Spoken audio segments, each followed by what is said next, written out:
berdiskusi terkait masalah lingkungan hidup. Aduh, pasti kalau bicara masalah lingkungan hidup serius banget nih Bang.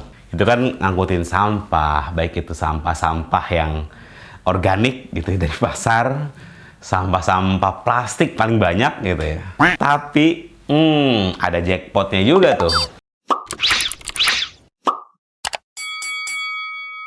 Halo, assalamualaikum warahmatullahi wabarakatuh. Apa kabar sobat Gozi semuanya? Ketemu lagi dengan gue Bang Gozi di YouTube channel kesayangan sobat Gozi semuanya. Dan video kali ini Bang Gozi mau ngajak sobat Gozi semuanya berdiskusi terkait masalah lingkungan hidup. Aduh, pasti kalau bicara masalah lingkungan hidup serius banget nih Bang. Kayaknya gak dulu deh. Padahal ini nih isu yang sangat serius banget, yang sangat penting banget. Kita semua nih bicara masa depan. Masa depan itu bicara masalah karir ya, tapi bicara masalah alam, lingkungan hidup gitu.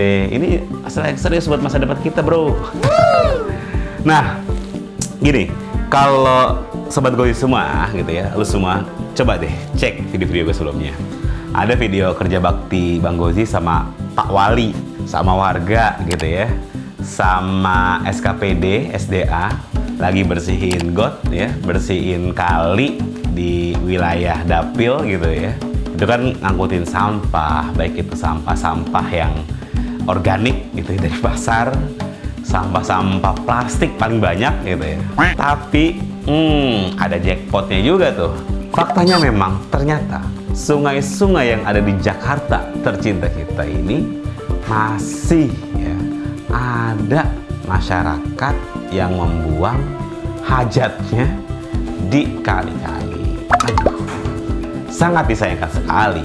Jakarta yang berjuluk ya, kota global ya, kemarin Smart City gitu ya. Besok kita menjelang kota global. Tapi masih banyak juga ya masyarakat yang buang hajatnya di saluran, di kali-kali, sungai-sungai. Ini pertanyaan, quotes and quotes, kenapa itu bisa terjadi? Nah, ini yang mau kita diskusikan. Kalau Bang Gozi pada saat reses kemarin atau ketika sarapan bergozi, sarapan bersama Bang Gozi, Pak Lurah ya, para pamong kita di wilayah menyampaikan, Bang Gozi, ini hari ini kami ditugaskan oleh Pak Gubernur untuk menyampaikan kepada masyarakat, pertama menginventarisasi beberapa masyarakat ataupun rumah-rumah yang belum memiliki speed tank.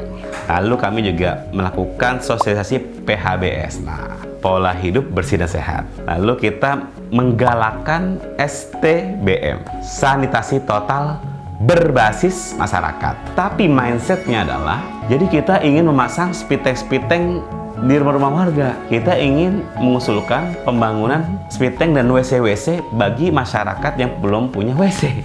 Nah, ini yang bagi Bang Gozi sepakat dan setuju, harus ada yang lebih mendasar. Kalau gue berpikir jauh sebelum itu, STBM ini bukan hanya berpikir untuk berbicara infrastruktur, tapi kita ingin mengajak masyarakat, kita semua ya, baik itu masyarakatnya, baik itu DPRD-nya, baik itu pemerintah dan seluruh jajarannya, untuk mengajak STBM, sanitasi total berbasis masyarakat. Ketika kita ingin membangun sebuah sanitasi yang baik di kota global, maka harus berasal dari level mikro. Ya Pak, individu kita. Kita belum bisa menyadari bahwa pentingnya membangun speed tank kalau kita belum membiasakan diri bahwa pola hidup dan bersih dan sehat ini adalah menjadi hal yang penting. Misalnya dengan apa? Cuci tangan sebelum makan, gitu ya. Terus misalnya membuang sampah pada tempatnya, gitu. Dan juga minum dari tempat-tempat air-air yang bersih. Nah, inilah bagi gue yang harus menjadi keseriusan. PHBS ini bukan hanya menjadi tanggung jawab pemerintah, tapi juga menjadi tanggung jawab masyarakat. Bang, tapi kan ada ongkosnya, masyarakat dari mana? Kalau saja ini menjadi perhatian, misalnya pendidikan nih. Kita sama-sama tahu misalnya pendidikan ini sangat aspek yang sangat penting untuk kita misalnya memutus angka kemiskinan. Maka setiap individu keluarga pasti akan bela-belain anaknya untuk menempuh jalur pendidikan.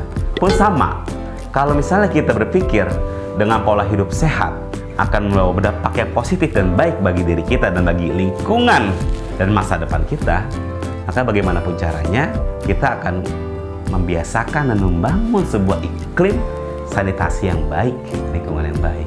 Cost-nya adalah, gue juga berharap secara infrastruktur ya, pemerintah melalui dinas perumahan menata kawasan-kawasan pemukiman kumuh sebelum membangun vertikal housing. Lalu yang kedua, dinas SDA yang menjadi core membangun perda terkait air limbah harus gencar ya, program SPALDE kita nih, sarana pengelolaan air limbah domestik yang ada di pemukiman harus lebih gencar lagi, terutama pembangunan bio speed tank ataupun WC komunal semakin masif. Kita tahu konsep individu setiap memasang speed tank ataupun WC gak terjangkau, tapi kita bangun WC komunal. Lalu juga begitu banyak perusahaan-perusahaan di Jakarta. Kota global menghadirkan banyak investasi, banyak perusahaan-perusahaan yang ada di Jakarta, dan berapa banyak perusahaan tersebut yang belum memberikan sumbangsih kepada masyarakat dalam bentuk CSR, dalam bentuk kewajiban mereka kepada fasos dan fasumnya. Nah inilah, fasos-fasum itu jangan hanya diberikan kepada oknum-oknum misalnya, tapi berikanlah kepada fase sosial, WC komunalnya, speed tank kepada masyarakat. Sinkronize antara private sector, masyarakat, dan pemerintah. Dan kita di DPRD tentu saja mendorong regulasi yang sudah ada ini ditegakkan benar, kontrol benar. Dan video ini adalah salah satu untuk mengajak keresahan dari warga. Gue mengajak para perusahaan bareng-bareng bersama masyarakat, hadirkan. Dan juga para ketua-ketua lingkungan, jangan mau ketika misalnya para perusahaan-perusahaan itu hanya memberikan uang lingkungan, tapi berikanlah sesuatu hal yang lebih berdampak kepada lingkungan kita. Membangun sanitasi total berbasis masyarakat. Itulah kira-kira yang bisa gue sampaikan. Ajakan kita sama-sama perilaku hidup bersih dan sehat yang bisa kita terapkan sebelum jauh infrastruktur kita bangun. Coba teman-teman komen apa biasanya kesulitan kita ya untuk membiasakan PHBS ya, pola hidup bersih dan sehat. Dan juga ada nggak tetangga lo atau wilayah di daerah lo yang belum punya toilet, belum punya speed tank. Nah biar kita jadikan prioritas untuk dibangunkan WC komunal, sehingga gak ada lagi nih zero case buang hajat di sungai-sungai Jakarta. Kalau Bang Gozi gerebek sungai lagi, udah nggak ada lagi tuh kotoran-kotoran di sungai-sungai. Terima kasih video kali ini, jangan lupa komen, di like dan di share sebanyak-banyaknya. Assalamualaikum warahmatullahi wabarakatuh.